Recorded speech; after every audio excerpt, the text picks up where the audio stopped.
پی لیا تو پھر چاند نظر آ گیا ہے، اگر دودھ نہیں پیا تو چاند نظر نہیں آیا۔ آپ فرماتے میں نے دودھ پلایا تو آپ نے دودھ نہیں پیا، پھر بعد میں پتہ چلا کہ آج رمضان ہے، چاند نظر نہیں آیا۔ پھر بغداد کے اندر جو ہے جیلان کے اندر بات مشہور ہو گئی کہ سیدوں کے گھر کے اندر ایک بیٹا ہوا ہے جو رمضان کے اندر دن کے اندر جو ہے وہ دودھ نہیں پیتا۔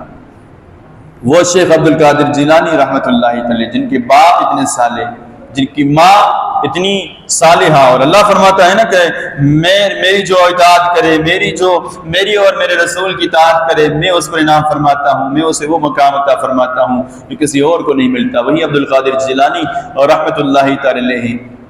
کہ آپ کے بزرگ، آپ کے نانا جان عبداللہ سومی، وہ بھی بزرگ، لیکن آپ کی یہ شان تھی کہ ایک مرتبہ آپ تشریف لائے، اپنی نانا جان کی جو خانقاہ تھی اس کے باہر دیکھا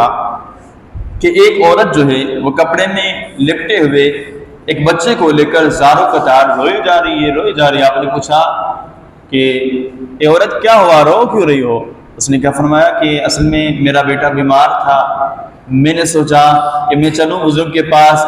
یہ جو خانقاہ والے بزرگ ہیں ان کے پاس چلتی ہوں، چل کر دم کرواتی ہوں، میرا بیٹا ٹھیک ہو جائے گا، لیکن راستے میں میرا بیٹا انتقال کر گیا ہے اور میں یہاں پر آئی ہوں۔ بزرگ کو میں نے کہا کہ دم کر دیں، بزرگ نے فرمایا انتقال کر چکا ہے، جو رب کی مشیت ہے، واپسی چلی جاؤ۔ میں گھر سے امید باندھ کر نکلی تھی کہ بزرگ کے پاس جانا ہے، اور بزرگ فرما رہے ہیں کہ واپسی چلے جاؤ۔ اب وہ جو چھوٹا بچہ تھا جو چل کر آیا، اس نے کہا کہ آپ رو کیوں نہیں، آپ کا بچہ تو زندہ ہے، وہ دیکھیں وہ تو کھیل رہا ہے۔ جیسے اس نے فرمایا نا کہ وہ زندہ ہے، وہ کھیل رہا ہے، کہ اس نے کپڑا ہٹا کر دیکھا تو واقعی میں بچہ کھیل رہا تھا۔ اتنے میں وہ بزرگ اس نے عبداللہ بن سومی رحمۃ اللہ علیہ وہ تشریف آئے، دیکھا نا بچہ زندہ ہے۔ اس بچے کو، جو چھوٹا بچہ تھا جس نے کہا تھا کہ بچہ زندہ ہے، اس نے کہا کہ تمہاری اتنی ہمت ہوگی کہ رب کی جو مشیت ہے، رب کی جو رضا والے کام ہیں، رب کی جو چھپی ہوئی تقدیر ہے، اس کے راہ سے تو نے پردے اٹھانا شروع کر دیے، لاٹھی اپنے ہاتھ کے اندر لی اور اس بچے کے پیچھے لگے، اور بچہ دوڑتا ہوا قبرستان کی طرف بھاگا۔ جیسے قبرستان میں پہنچا نا تو قبر والوں کو آواز دی، قبر والوں مجھے بچاؤ۔ علماء فرماتے ہیں تاریخ کے اندر آتا ہے اس بزرگ کے ڈھال بننے کے لیے اس قبرستان کے اندر 300 مردے جو ہے نا وہ کھڑے ہوئے اور اس بچے کی ڈھال بنے۔ بزرگ فرماتے ہیں بچے تیرا مرتبہ جو ہے وہ مجھ سے بڑا ہے، میں تیرے مرتبے کو نہیں پہنچ سکتا۔ وہ بچہ کوئی اور نہیں بلکہ شیخ عبدالقادر جیلانی، محبوب اصفہانی، قندیل نورانی، شیخ عبدالقادر جیلانی رحمۃ اللہ تعالی علیہ تھی۔ آپ کی بہت سی کرامتیں ہیں، میں مختلف کرامات بیان کرنے کے بعد انشاءاللہ لاسٹ میں جو وسوسے آتے ہیں نا، جہاں پر ولیوں کا تذکرہ ہو، جہاں پر اولیاء اللہ کا تذکرہ ہو، وہاں پر ایک بدبخت جو ہے نا کہیں نہ کہیں آ کر وسوسے ڈالتا ہے، جسے ابلیس لعین کہتے ہیں، اس کا بھی انشاءاللہ کار آخر میں کرتے ہیں۔ مزید آپ کی شان سنتے جو مشہور بھی کرامت ہے آپ کی، یہ کرامت بیان کرنے کے بعد انشاءاللہ ایک مسئلہ بھی عرض کرتا چلوں گا۔ منقول ہے کہ حضور غوث پاک رحمۃ اللہ تعالی اپنے کچھ ساتھیوں کے ساتھ دریائے دجلہ کے کنارے جو ہے تو وہاں پر دیکھا کہ ایک عورت جو ہے وہ زاروں قطار روئے جا رہی ہے۔ آپ نے پوچھا کہ اس عورت سے پوچھو رو کیوں رہی ہے؟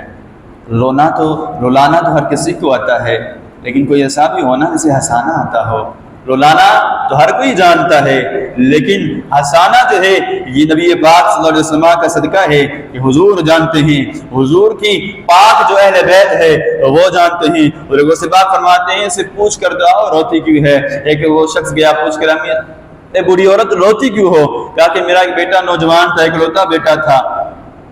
میں اس کی شادی کر کے دریا کے اس پار سے ادھر آ رہی تھی، کشتی آ کر ساتھ میں کھڑی، کچھ بندے ہم اترے، میں بھی اتری، پھر طوفان آیا، اس کشتی کو لے کر گیا اور دریا کے بیچ کے اندر جو ہے وہ کشتی ڈوب گئی، میرا بیٹا اس کے ساتھ بارات اس کی دلہن جو ہے وہ دریا کے اندر ڈوب گئی۔ میں روزانہ آتی ہوں یہاں پر جو ہے اپنے بیٹے کے لیے رو کر پھر چلی جاتی ہوں۔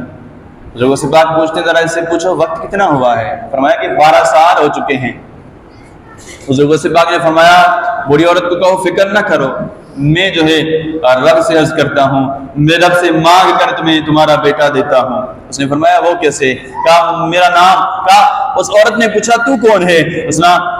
غوث پاک رحمۃ اللہ علیہ کے غلام جو تھے انہوں نے فرمایا کہ یہ کوئی اور نہیں جنہیں لوگ عبدالقادر جیلانی کہتے ہیں وہ ہیں۔ پھر غوث پاک مصلی بچھاتے ہیں دریا کے کنارے اور نماز 2 رکعت نفل پڑھتے ہیں، نفل پڑھنے کے بعد اللہ کی پاک بارگاہ کے اندر ہاتھ اٹھاتے ہیں، اللہ کی پاک بارگاہ کے اندر ہاتھ اٹھاتے ہیں، مولا اس بڑھیا کا ایک بیٹا بارات کشتی ڈوبی، یا اللہ اسے واپسی کر دے۔ یا اللہ اسے واپسی لوٹا دے، مولا ان سب کو زندہ کر دے۔ غیب سے آواز ہے عبد القادر وہ ڈوبے تھے 12 سال ہو چکے ہیں، ان کے گوشت کو مچھلیوں نے کھا لیا، مچھلیوں کو انسانوں نے کھا لیا، اب تو ان کو دیر ہو چکی ہے۔ وہ سے پاک فرماتی ہے اللہ تیری قدرت کاملہ ہے، مولا تیری قدرت ہے، یا اللہ تیرے یہاں کسی بات کی دیر نہیں، مولا تیرے یہاں صرف کن کا کہنا ہے اور بعد میں بن جانا ہے۔ یا اللہ تیری پاک بارگاہ کے اندر بگڑی ہوئی کوئی قسمت لائے، بگڑی ہوئی تقدیر کوئی لائے، تیری پاک بارگاہ کے اندر آ جائے۔ مولا تیری ذات ہے وہ حی قیوم ہے، مولا تیری ذات ہے وہ ان اللہ علی کل شیء قدیر ہے، یا اللہ تیرے یہاں کس چیز کی کمی ہے، مولا تو ہر چیز پر قادر ہے۔ اللہ نے فرمایا عبد القادر یہی بات جو ہے نا غیب سے آواز آئی، عبد القادر یہی بات تیری ادا پسند آئی کہ تیرا میری ذات پر کتنا توکل ہے۔ پھر یوں ہوا کہ وہ کشتی جو 12 سال سے ڈوبی ہوئی تھی وہ ظاہر ہوئی، وہ کشتی اس بڑھیا نے دیکھا کہ اس کا بیٹا بھی اس کی بارات بھی ظاہر ہوئی، پھر وہ آئے۔ علماء فرماتے ہیں کہ وہ کشتی والے اور بڑھیا جو ہے وہ بد مذہب تھے، یعنی کسی اور مذہب سے تعلق رکھتے تھے، لیکن حضور غوث پاک کی کرامت دیکھی، وہ خود تو مسلمان ہوئے، ساتھ میں جس قبیلے کے تھے، جس قبیلے سے تعلق رکھتے تھے، وہ پورے کا پورا قبیلہ جو ہے وہ مسلمان ہوا۔ اب یہ کرامت بیان کرنے کے بعد یہاں پر وسوسوں کا کار کرتے چلیں کہ لوگ کہیں گے کہ یار یہ کہانیاں ہیں، یہ قصے ہیں، ایسا نہیں ہو سکتا کہ کوئی بندہ جو ہے وہ 12 سال سے جو بھی بارات کو واپسی لوٹا دے، یہ صرف اپنی طرف سے مولویوں کی ایجاد ہے، معاذ اللہ کچھ تو کہتے ہیں یہ بریلویوں کا جو ہے شرک ہے۔ آئے بخاری شریف کی روایت پڑھتے ہیں، بخاری شریف حدیث قدسی ہے، اللہ جو فرماتا ہے، میرے کریم آقا صلی اللہ علیہ وسلم فرماتے ہیں، اللہ فرماتا ہے میرا کوئی بندہ فرض سے بڑھ کر کسی چیز میں میرا قرب حاصل نہیں کرتا، پھر بندہ وہ فرض پڑھتا ہے میرا قرب حاصل کرتا ہے، فرض ادا کرنے کے بعد وہ نوافل ادا کرتا ہے، نوافل کے ذریعے وہ میرا قرب حاصل کرتا ہے، پھر میری پاک بارگاہ کے اندر وہ محبوب بن جاتا ہے، پھر میری پاک بارگاہ کے اندر وہ محبوب بن جاتا ہے، پھر میں اس کے کان بن جاتا ہوں جس سے وہ سنتا ہے، میں اس کی آنکھ بن جاتا ہوں۔ صحیح حدیث، احسن حدیث، صحیح بخاری کی حدیث، حدیث قدسی، راوی حضرت ابو ہریرہ رضی اللہ تعالیٰ عنہ، آپ فرماتے ہیں میرے کریم آقا نے فرمایا اللہ فرما رہا ہے میں اس کے کان بن جاتا ہوں جس سے وہ سنتا ہے، میں اس کے ہاتھ بن جاتا ہوں جس سے وہ دیکھتا، جس سے وہ پکڑتا ہے، میں اس کے پاؤں بن جاتا ہوں جس سے وہ چلتا ہے، اور اللہ فرماتا ہے میں اس کی آنکھ بن جاتا ہوں جس سے وہ دیکھتا ہے، اور پھر اللہ مزید ارشاد فرماتا ہے یہاں تک کہ اللہ ارشاد فرما رہا ہے میں اس کے لیے میں اس سے محبت کرنے لگتا ہوں اور پھر اسے کسی چیز کا غم نہیں ہوتا۔ اللہ فرما رہا ہے کہ یہ شان میرے ولی کی جو بندہ نوافل کے ذریعے میرا قرب حاصل کرتا ہے، اللہ فرماتا ہے میں اس کے ہاتھ بن جاتا ہوں۔ علماء فرماتے ہیں ہاتھ سے یہ مراد نہیں، اللہ کی ذات منزہ ہے، اللہ کی ذات عضووں سے پاک ہے، لیکن ہاتھ بن جاتا ہوں اس سے مراد یہ ہے کہ اللہ فرماتا ہے جب وہ میری پاک بارگاہ کے اندر ہاتھ اٹھاتا ہے نا، اسی حدیث کا الفاظ بھی اللہ فرماتے ہیں بندہ جب میری پاک بارگاہ کے اندر ہاتھ اٹھاتا ہے مجھ سے مانگتا ہے میں عطا کرتا ہوں، مجھ سے مانگتا ہے میں عطا کرتا ہوں، مجھ سے حاجت طلب کرتا ہے میں اسے عطا کرتا ہوں۔ اللہ فرما رہا ہے میں اپنے ولی کو عطا کرتا ہوں، اللہ فرماتا ہے میں نے اپنے ولی کو اختیار دیا ہے میں اس کے ہاتھ بن جاتا ہوں جس سے وہ پکڑتا ہے، اللہ فرماتا ہے میں اس کے ہاتھ بن جاتا ہوں۔ علماء فرماتے ہیں آنکھ کیسے؟ علماء فرماتے ہیں اللہ جس سے کسی سے محبت فرمائے نا اس کی آنکھ بن جانا یہ ہے کہ اللہ جو چاہتا ہے بندہ وہ اس آنکھوں سے دیکھتا ہے، اس سے مراد یہ ہے اللہ اس بندوں کی آنکھوں کے آگے سے سارے پردے ہٹا دیتا ہے، اس بندے کی آنکھوں سے سارے پردے ہٹا دیتا ہے، پھر بندہ وہی دیکھتا ہے جو میرا رب چاہتا ہے۔ یہ آج جو کہتے ہیں نا کہ بریلوی یہ جو ہے شرک کرتے ہیں، یہ بار بار ولی اللہ کرتے رہتے ہیں، ان کو کیا ہوا ہے یہ بار بار جو ہے اولیاء اللہ کے رٹ لگائے ہوئے ہوتے ہیں، حالانکہ ان کو چاہیے کہ اللہ اللہ زیادہ کریں۔ آئیں سنتے ہیں کہ ولی اللہ کی محبت جو ہے وہ کوئی عام نہیں ہے، میں نے اسی حدیث کے الفاظ پڑھے اللہ فرماتا ہے میں اسے محبت کرنے لگتا ہوں۔ پھر دوسری روایت کے اندر آتا ہے صحیح بخاری، صحیح مسلم، موطا امام مالک، 3 احادیث کی کتب ہیں۔ صحیح بخاری سے بھی سب سے بڑھ کر جو پہلے حدیثوں کی کتاب تھی بڑی وہ موطا امام مالک ہے، اس کے بعد صحیح بخاری، صحیح مسلم، تینوں احادیث کے کتب کے اندر حدیث موجود ہے۔ راوی حسنا عمر بن خطاب رضی اللہ تعالی عنہ، آپ فرماتے ہیں میں نے کریم آقا صلی اللہ علیہ وسلم کو فرماتے ہوئے سنا اللہ کے حبیب نے فرمایا کہ اللہ جب کسی بندے سے محبت فرماتا ہے نا پھر اللہ جبریل کو بلاتا ہے، جبریل جی مولا، اللہ فرماتے ہیں فلاں بندے سے میں محبت کرتا ہوں، جبریل تو بھی اس سے محبت کر، تو بھی اس سے محبت کر۔ جبریل کہتا ہے، جبریل اس سے محبت کرتا ہے، پھر جبریل سارے آسمانی مخلوق، سارے فرشتوں کو ندا دیتا ہے، آواز دیتا ہے، اے فرشتوں فلاں بندے سے میں محبت کرتا ہوں، تم بھی اس سے محبت کرو۔ سارے فرشتے اس بندے سے محبت کرتے ہیں، پھر اللہ اس بندے کی محبت جو ہے وہ زمین پر رہنے والے اپنے بندوں کی دلوں کے اندر ڈال دیتا ہے، زمین پر رہنے والے اپنے بندوں کی دلوں کے اندر ڈال دیتا ہے۔ گویا رب کے محبوب بندوں کی محبت اگر کسی کے دل کے اندر ہے، یہ میرا کمال نہیں بلکہ میرے دل میں، جو کہتے ہیں نا یہ شرک ہے، ہمارا عقیدہ ہے رب کی عطا کے بغیر کچھ ہو نہیں سکتا، اور یہ میرے رب کی کرم نوازی ہے کہ ہم اللہ کے پیاروں کا تذکرہ کرتے ہیں، اللہ نے ہماری دلوں کے اندر اپنے پیاروں کی محبت رکھی ہے، اللہ نے ہماری دلوں کے اندر اپنے پیاروں کی محبت رکھی۔ ہم کہتے ہیں بھائی چلے جائیں مزارات پر جا کر حاجت طلب کریں، لوگ کہتے ہیں یہ جو ہے فضول ہے، یہ نہیں ہونا چاہیے۔ آئے حدیث سنتے ہیں، حدیث مبارکہ سنتے ہیں، کریم آقا صلی اللہ علیہ وسلم فرماتے اطلب الخیر والحوائج، اطلب الخیر والحوائج من حسان الوجوہ۔ آقا فرماتے ہیں اپنی حاجتیں اپنے لیے خیر من حسان الوجوہ، ان لوگوں سے طلب کرو جن کے چہرے چمکتے ہوں، جن کے چہروں پر روشنی ہو۔ علماء اس حدیث کی شرح کے اندر خصوصیت کے ساتھ صحابی رسول فرماتے ہیں اس حدیث کی شرح کے اندر جن کے چہرے چمکتے ہوں گے وہ ہوں گے جن کے بارے میں حضرت عمر بن خطاب کہتے ہیں نبی پاک صلی اللہ علیہ وسلم نے فرمایا قیامت کا دن ہوگا،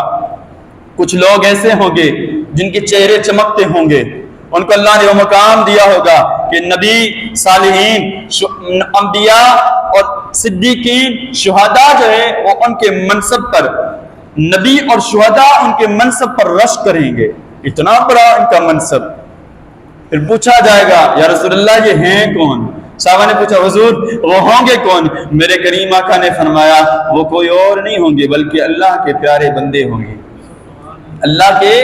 پیارے بندے ہوں گے، صالحین بندے ہوں گے، میری امت کے نیک بندے ہوں گے جن کو اللہ نے قیامت کے دن وہ رتبہ دینا ہے۔ اللہ کے حبیب فرمائیں میرے امت کے صالحین بندے ان کے قیامت کے دن چہرے چمکتے ہوں گے۔ اللہ کے حبیب فرمائیں جن کے چہرے چمکتے ہوں ان سے اپنی حاجتیں طلب کرو، ان سے جو ہے اپنے لیے خیر طلب کرو۔ اور آج کل کا کوئی جو ہے اٹھ کر کہے کہ نہ یہ جو ہے وہ شرک ہو گیا، یہ جو ہے بیلویوں کی ایجاد ہے، ایسا نہیں ہے۔ پیارے محترم مسلم، اللہ اپنے پیاروں کو عطا فرماتا ہے۔ ہاں ہمارا یہ عقیدہ ہے، ساتھ میں مسئلہ عرض کرتا چلوں، جیسا میں نے کرامت بیان فرمائی کہ حضور غوث پاک نے کشتی جو ہے نا اسے پار لگا دیا، حضور غوث پاک نے دعا فرمائی، اللہ نے اس کشتی کو جو ہے وہ کشتی جو ہے پوری باراتیوں کے ساتھ باہر آئے۔ اب ہوتا کیا ہے کہ جہاں پر دیکھیں علم والوں کے پاس بندہ نہ جائے نا تو پھر یہ اپنا قصور ہے، یہ مسلک کا قصور نہیں ہے، علماء کا قصور نہیں۔ آپ مزاروں پر چلے جائیں یا دیگر جہاں پر بندوں کو پتہ نہیں ہوتا، وہ آپ تصویریں دیکھیں گے، اسپیشلی سندھ کے اندر، پنجاب کا تو پتہ نہیں ہے، سندھ کے اندر جو ہے وہ آپ دیکھیں گے کہ گھروں کے اندر تصویریں لگی ہوتی ہیں جہاں پر ایک یوں سمجھ لیں کہ تصویر دی ہوئی ہوتی ہے کہ بھائی وہ انہوں نے ہاتھ یوں رکھا ہوتا ہے، ہاتھ کے اوپر جو ہے وہ کشتی ہوتی ہے، وہ ہوتا اشارہ جو ہے حضور غوث پاک کی طرف ہوتا ہے کہ بھائی آپ نے کشتی تار دی، اور ظاہراً یہ بتایا جاتا ہے کہ یہ حضور غوث پاک کا عکس ہے، یہ حضور غوث پاک کی شکل ہے، حالانکہ حضور غوث پاک کی پہلی بات کہ وہ تصویر نہیں، دوسری بات اگر تصویر ہو بھی صحیح تو بھی شریعت ہمیں اس بات کی اجازت نہیں دیتی کہ کسی کی تصویر ہم اپنے گھر کے اندر لگائیں۔